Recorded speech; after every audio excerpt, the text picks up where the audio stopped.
Welcome back. Bienvenidos. Felicidades. Today is Thursday, Cinco de Mayo, May 5th. It's me again, your host, Edward Carbajal, mixed martial arts analyst for Page 2 Sports and FrontProofMedia.com. You can follow me on Twitter at Carbazal, and this is the Carbazal MMA podcast. I have a guest, MMA Nick. If you're on Twitter and you follow MMA, you've probably seen him. He's also here in New Jersey, so without further ado, I'm not going to hold it up because he and I discuss a lot, including this weekend's UFC Rotterdam. So have a listen. Okay, so I'm sitting here with, I got MMA Nick on the phone. Nick, how are you, man? Ed, I'm doing well. I've been excited to be on your show, man. Thanks for finally having me on.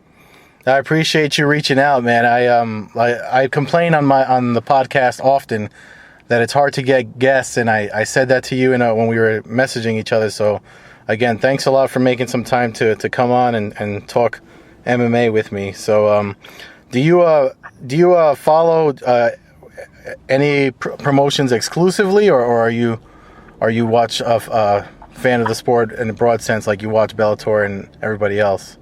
Yeah, I'm a huge fan of the sport for sure. In fact, my saying is that I hate the UFC, but I love mixed martial arts.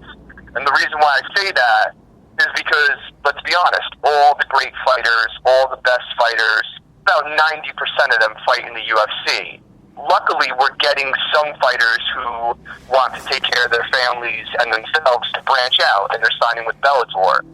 But I always want to see top competition, so it's not like I protest against the UFC.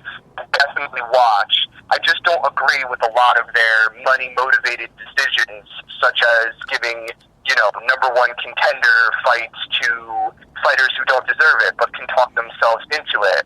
And I blame that on Chael Sonnen, so I'm glad he's never coming back. And I'm dreading the day Nick Diaz comes back, because unlike his brother, he can't back up his talk. And Conor McGregor, don't even get me started, because you're a Jersey boy too, and I know you're probably chomping at the bit to see Frankie Edgar take that belt from him and join an exclusive company with BJ Penn and Randy Couture as a champion in two different weight divisions. Definitely. I mean, that fight is long overdue, and I don't know, how do you feel about the whole Conor McGregor thing with him not backing out, but with him being pulled off of UFC 200? I mean, I'm fine with it the way it is. Like, I don't need him to be there. I was there last July. I'll be there this July. I mean, regardless of who's fighting. To be honest, Daniel Cormier against John Jones 2 is 1,000 times better of a main event for people who actually care about fights. Now, if you're into the circus, I'm sure you're crying that you don't get to see Conor McGregor fight Nate Diaz again. But it's interesting, because when Conor McGregor was, coming up the ranks, I was a doubter. I was a big doubter. I've been on record, I picked Jose to beat him. I picked Jose to beat him bad. And when he beat Chad Mendes first, then I was like, all right, that's legit, because Chad Mendes is a legitimate top 5 featherweight. And then when he knocked out Jose Aldo, Ed, there's no such thing as a lucky punch when you're a fighter. You're throwing the punch to end somebody's night. So when he beat Jose, then I was like, you know what? Every single word that this guy has said, he's backed up. And then as soon as I start to like him, and as soon as I start to defend him, he pulls this crap with, I'm going to fight Nate Diaz a second time. Because I agreed with the first decision. Hey, he's a warrior. If he wants to go and test himself and go up 2 weight divisions and fight a guy like Nate Diaz, I was rooting for Conor. It just would have added to his mystique.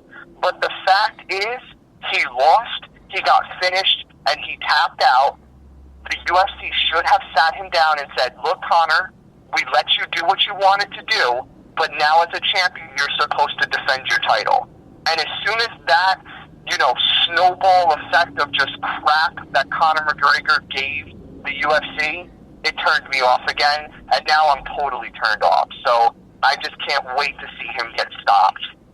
Yeah. Well, the thing with a guy like him is a lot of people tune in, when someone talks enough trash, people start tuning in to watch them lose. And look, I know the guy's got to make money. I understand he's got to feed his family. I understand that his persona that he shows the public is different than the Conor McGregor who is just with his family or does business with the UFC. I get all that. I'll never knock a fighter for trying to make money, especially, the stories that I've heard about fighters having to go to Mexico to get surgeries done because they don't have health insurance, and the other promotions that they fought for haven't taken care of them. So I get all that. Like, I'm totally cool with that. But the minute you say something and then you don't do it, and then you look bad doing it, I don't have any tolerance for that. I really don't. And it goes more than just people make mistakes. Look, he said he always shows up. He says he's the moneymaker. He calls the rest of the UFC fighters bums. He says, let the monkeys do the show. He talks all that smack. So when you're going to talk all that smack, you got to show up every time. And he didn't show up, and the UFC stood up against him, or at least appears to be standing up against him, and he got pulled. And I'm so thankful. And it seems like every time the UFC makes a money-motivated main event or fight, the MMA gods, they step in and they save all of us. And now, on July 9th, we get to sit down, we get to chill, and we get to see DC against John Jones for a second time. And I'm totally stoked about that fight. Yeah, me too. I was fortunate enough to make the press conference when they were at the Garden last week, so it was definitely exciting. It definitely made me forget about all the. As much as I'm with you. Like I didn't need to see Diaz and McGregor fight again. We saw enough the first time, and McGregor could have still kept his. I don't know if he's lost fans or whatever the case is, but he still could have kept his persona in the public eye up had he not pursued this again, because it's still commendable that he went up the weight classes that he did to face someone at 170, and that's ballsy enough, and he should have just taken the loss for what it was. It's a lesson in that he needs to work on his submission game, and then go back to 145 where he's dominant. But whatever. The 200 is actually, for me, and it sounds like you agree, that 200 is definitely better for it. So. For sure. Anybody now who says that UFC 198 or 199, which are two other stat cards, are better cards than UFC 200, now they're just hating on UFC 200, because you got Cormier against Jones, title fight, Aldo against Edgar, title fight, Tate against Nunez, title fight, then you got former champion Cain Velasquez, and now we know that former champion TJ Dillashaw is going to be on the same card, and he's going to fight Rafael Assunção again.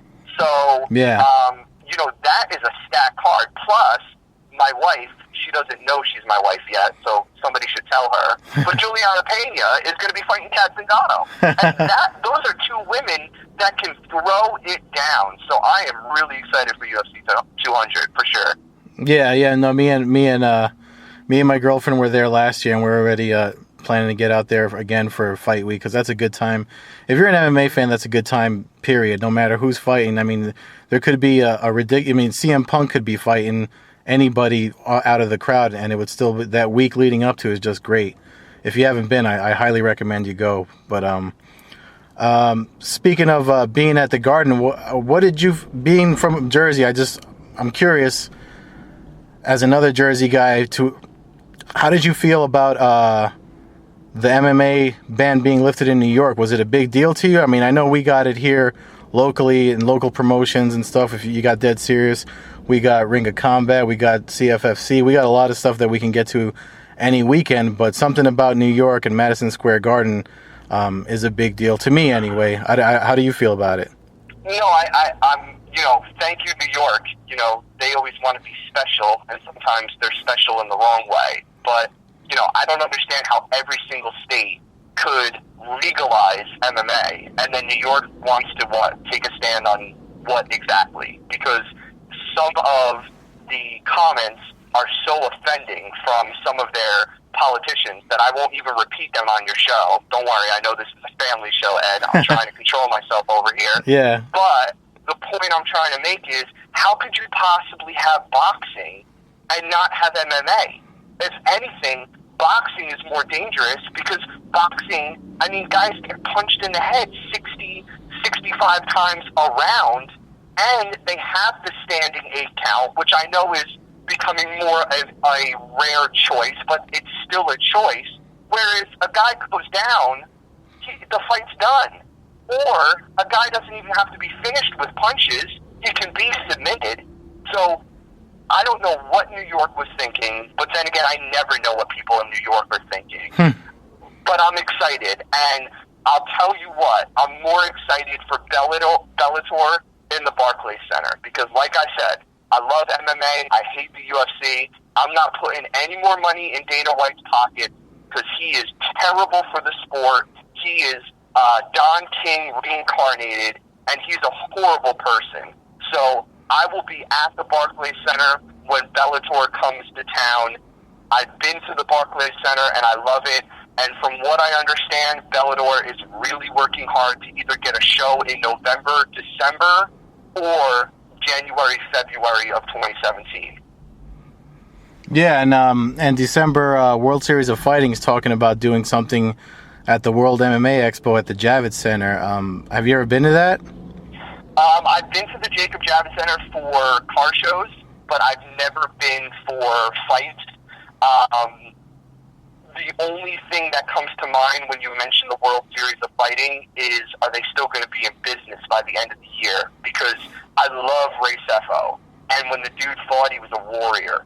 But, I mean, the World Series of Fighting, the way that they're running things now, it's a joke. They just announced that, 2 brothers by adoption, the Fodor brothers, yeah, they're going to headline. It's like, okay, that's when people used to talk about the Shamrocks were going to fight. But nobody was, stupid enough to be like, oh, let's let brothers fight. So, I don't know. What I like about the World Series of Fighting is I think Justin Gaethje is a killer, and I can't wait until he goes to the UFC and fights top competition in the lightweight division. And I think Marlon Moraes is not only the legitimate top 10 that he already is in the world rankings, but I could see this guy getting into the top 5, top 3, and challenging for the belt. And I'm excited that at least Moraes is on record saying when his contract is done with the World Series of Fighting, he wants to go to the UFC. And the bantamweight division, that's one of my favorite divisions because it's new enough where things are changing. But, I mean, the guys that you have in the bantamweight division already, they're murderers. I love that division. Yeah.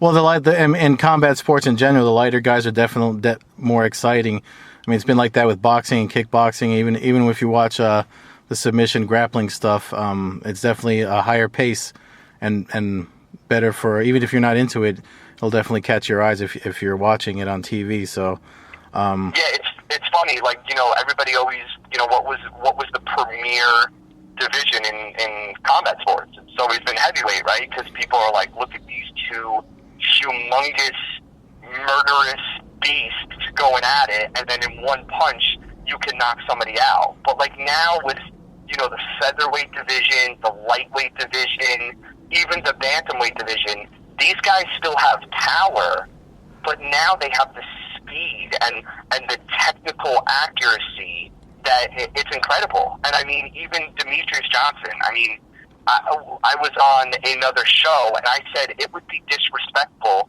to call him, the second best pound for pound fighter on planet Earth. If you're going to put John Jones as number 1, then you have to put Demetrius Johnson as 1A, because putting him as number 2, it's just disrespectful. Yeah, I agree with that, especially when you look at, granted, suspensions and everything and outside stuff aside, when you look at the activity, he's definitely seems to be a more active champion than John Jones was. So yeah, I love the way that DJ fights, and I love the way he talks too. See, he's a champion that, fathers could show their sons and say, see, son, maybe you'll never be that great, but if your dream is to be a mixed martial artist, this is how you should conduct yourself in public. Because, not only is he a great fighter and a great father and a great person, but he's a great historian of the sport. Yeah. And one of his goals that he's publicly said is he wants to break Anderson Silva's record. And I think that would be great for the sport because right now, and I never accuse guys until they're convicted, and Anderson Silva is convicted of using performance-enhancing drugs. Therefore, he's a cheater. Say what you want. Maybe he only took it after he broke his leg.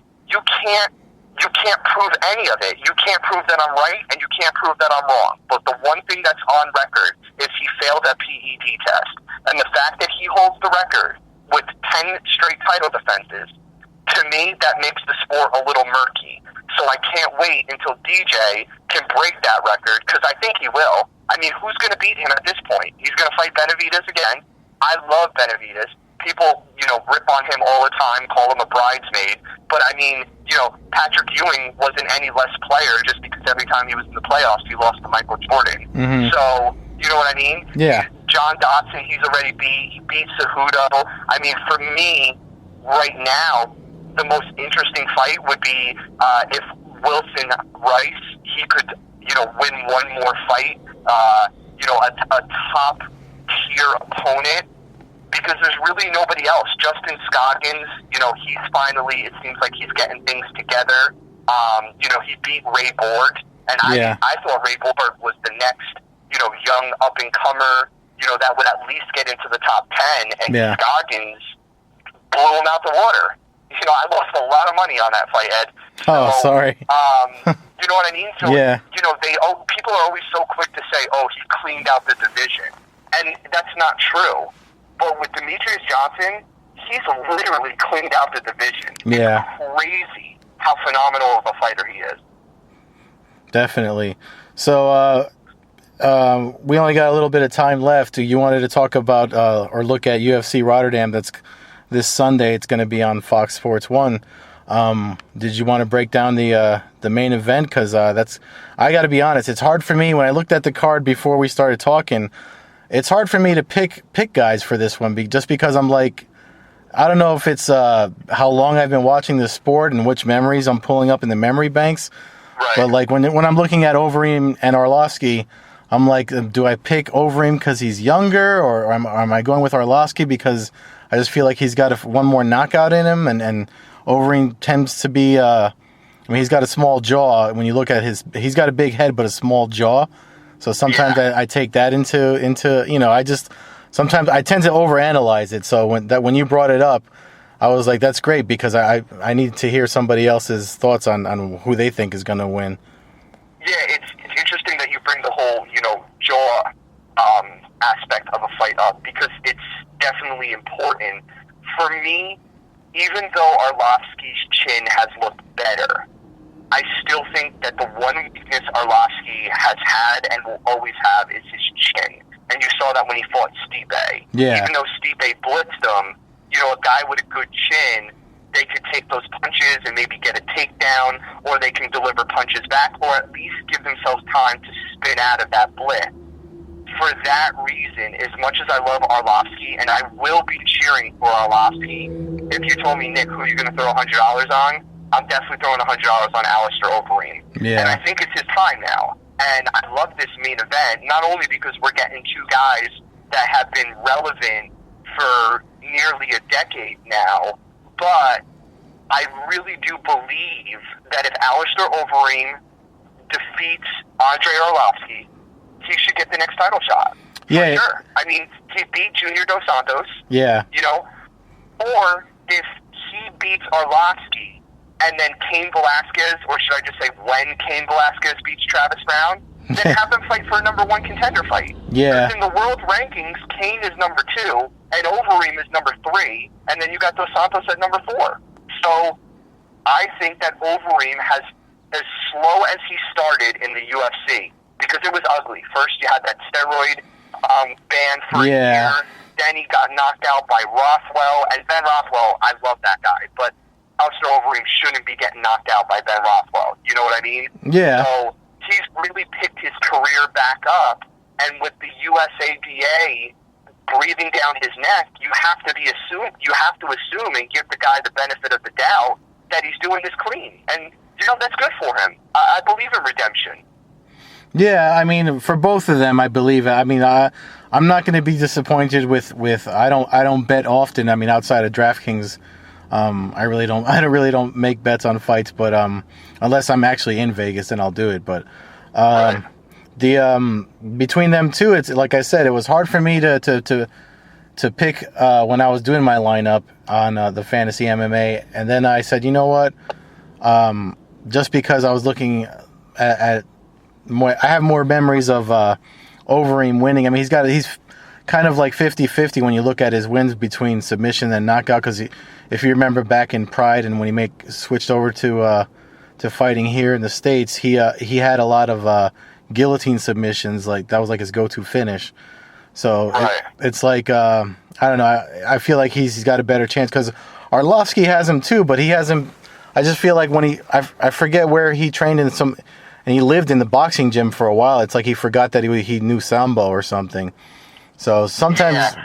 Well, you know what happens? They fall in love with the knockout. So, yeah, right. When he was fighting in Chicago and he had his own team around him, definitely the move to Jackson Wink MMA has definitely saved his career for sure. Absolutely.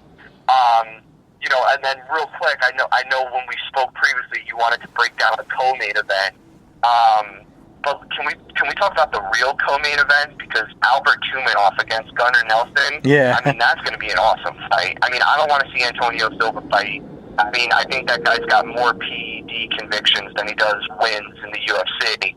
And, you know, while I'm so happy for Stefan Struve to be back, clearly those cardio issues has really dampened his career. But, Yeah. you know, you got Tumanoff, who's 5-1 in the UFC, against Gunnar Nelson, who's 5-2 in the UFC. There's so much hype surrounding Gunnar. But there's so yeah. much hype That's a around good Tumanoff point. now. Yeah. Actually, you know what? You're bringing up a really good point because that is odd that they're not the co-main event. You would think they should be. Well, it's because it's in Holland, and Stefan Struve is a Dutch fighter. Yeah. You know, they did that on purpose. And I don't blame them because, you know, Overeem and Struve, you know, are probably the biggest names when it comes to active fighters. You know what I mean? When you talk about all time, I would put all time MMA, just keeping it at MMA. I would probably say it's Bas Rutten and Alistair Overeem still. Yeah. But because, you know, Stefan is active, I don't disagree with them putting him in the co-main event, especially since it's free. See, when they put things on free TV, I can understand a lot more of their moves that they do than meaning the UFC. Yeah. Sometimes it's ridiculous, the cards that they try to sell. They'll put like a mega fight as the main event, and then they'll give us 4 crappy fights, you know, which is boxing, by the way. That's how boxing has always made their money. So Yeah. there's another influence that rat Dana White has on the UFC. But, I mean, really, Tumanoff and Nelson, I mean, first of all, I don't know if you're aware, but even though Tumanoff is Russian, he trains right down the street from me in Fairfield. He's over at Joe Warrior Tribe. I know he trains in Jersey. Yeah. Yeah, so just the fact that he trains out of Jersey, I'm going to be cheering for him. It's like Edson Barbosa, even though he's Brazilian, the fact that he trains in Hamilton at Ricardo Almeida Jiu-Jitsu, I always cheer for Barbosa. You know what I mean? But I really think that if Tumanoff can win, and I'm picking Tumanoff, and not because he trains in Jersey, because his strikes are vicious, his takedown defense is amazing, and I really think his first loss in the UFC was just because it was, you know, the first time being in the UFC. And I really think that if he beats Gunnar, his next fight has to be a top 10 guy. It has to be somebody in the world rankings, not the BS UFC rankings, the real world rankings. And, you know, I'm hoping he gets that opportunity. Yeah, no, definitely. That's definitely. I mean, I didn't even think about that. I'm really glad you brought that up, and I did actually want to mention Tumanoff and Nelson's fight. So I'm glad you brought it up. But that's definitely I definitely I'm rooting for him to win too. And as far as like I guess it's like just a sports fan thing in general. You know, you want to cheer for the local fighters, even if if they train locally. I mean, that's what I tend to do. I've had the opportunity to roll with a couple of guys that fight amateur and pro, And it's just, when you see what they go through and their dedication, they're all generally just nice people, so it's hard not to root for them. So yeah, I used to train as well, and people would ask me about the fighters, and I would say things that people don't understand about fighters are they're not fighters outside of the gym or outside of the ring or the cage. If anything, they're the nicest guys in the world because they have nothing to prove. I mean, when they meet people, they already know if you start something with them, I mean, what could you possibly do? Honestly, you know what I mean? And that's why fighters are so laid back, and that's why I used to love training. So I totally agree with you on that point, Ed. Yeah, so anyway, not to cut you off, but I kind of got to wrap things up, running out of time. But I really appreciate you coming on. Do you got anything you want to plug or let people know where they can find you? Yeah, for sure. First of all, I want to thank you for having me on the show. I had a lot of fun today. If there's anyone out there that wants to follow me, I'm on Twitter, MMA_Nick. I'm not trying to be famous. I'm way too ugly to be a model. I don't know how to rap, so I won't be in your DMs trying to sell you a sample or something. But I love talking MMA. Any of you keyboard warriors who disagree with me, that you want to come after me, nobody knows MMA like MMA Nick, and I will embarrass you. All right. Appreciate it, Nick. I love it. All right. That's Nick, everybody. MMA Nick on Twitter, and you definitely should try to get yourself out there more, man. I mean, hopefully, I know you said you contributed to some websites and stuff in the past, so maybe we'll see you again soon. I look forward to it, Ed. Have a nice day. You too. Thanks, man. Okay, so that was Nick. Very opinionated, very passionate about the sport, which I like. I hope to have him back. He reached out and asked to be on the podcast, so I'm really appreciative of him coming on. Again, he's on Twitter at MMA_Nick. And if you'd like to help out this podcast, please go to theblogboardjungle.com. And if you're going to buy anything from Amazon, go there, click on any of the Amazon links, and you'll get what you need and help me out without even knowing about it. If you're into supplements, there's also Onnit links on there. Same deal. If you're into Alpha Brain or protein or anything like that, so go for onnit.com. And I think that's it. Please come back. Send questions to the contact info at the Blogboard Jungle, and we'll see you next week. Happy Mother's Day, you mothers. And what else? Happy Cinco de Mayo. Drive safe, everybody. Be careful. Take care.